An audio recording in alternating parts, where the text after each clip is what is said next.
We have good news to share, and I see us sharing this news, the news of inherent worth and dignity, abundant love and healing for all people. Our theology calls us to do our best to build the beloved community, to work to bring more equity into the world, more social justice. We, and it is we, can help people to heal, to change, and to transform. People can walk through our doors, and you do, they do, we do, and change from frequent despair or depression, exhaustion, anxiety, and fear to feelings of hope, connection, calm, wholeness. That, my friends, that is salvation. What do we need to heal? We need connection and trust. We need to be able to tell our stories and know they have been heard. We need a safe place and deep listening so that we can mourn and lament as well as rejoice.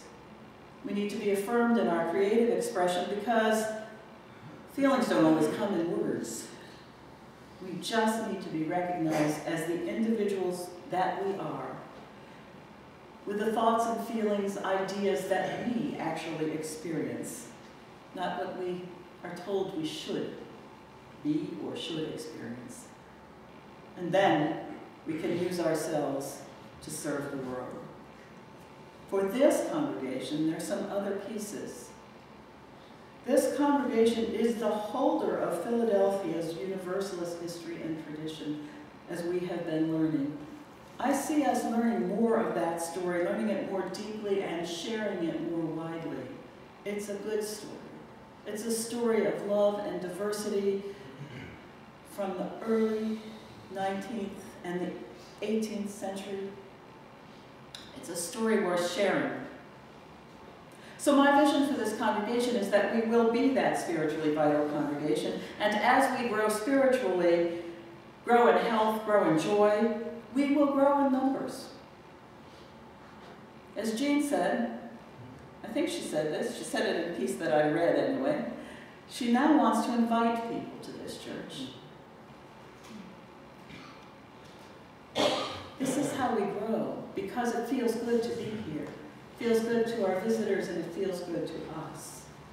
And as we grow and share Unitarian Universalism, maybe we'll have to have 2 or even more worship services. Maybe some of them won't be on Sunday. Maybe there'll be different kinds of worship services.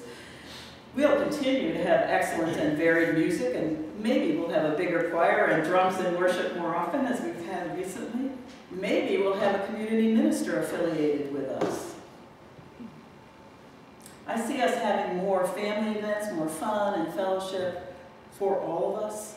I see full classrooms and more hours for our religious education coordinator. I see more social justice work that includes all ages. Maybe we'll even have a children's choir when there are enough children. Now, my ministerial colleagues said, all right, one of them said at least, don't make it too easy for them to call you.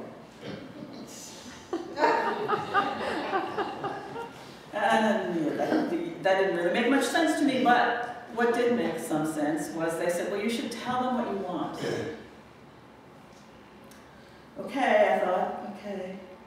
Well, I want mostly what I have with you already, what we have. Just knowing that we can continue. But I can say more about that. And it's really pretty simple to say, not always so easy to do. Of course, I do want to be paid fairly, and you do that. You have, some of you, an idea that you don't pay ministers well. It's not true. It may have been true. It is not true. You pay appropriately for the size, the place, the type of ministry. You meet the fair compensation guidelines. There's one thing I want you to know. This seems obvious and yet not so much, because the way our brains work, we think that making a commitment will change someone. It's not. Know that I am not going to be a different kind of minister than I already am. This is who I am.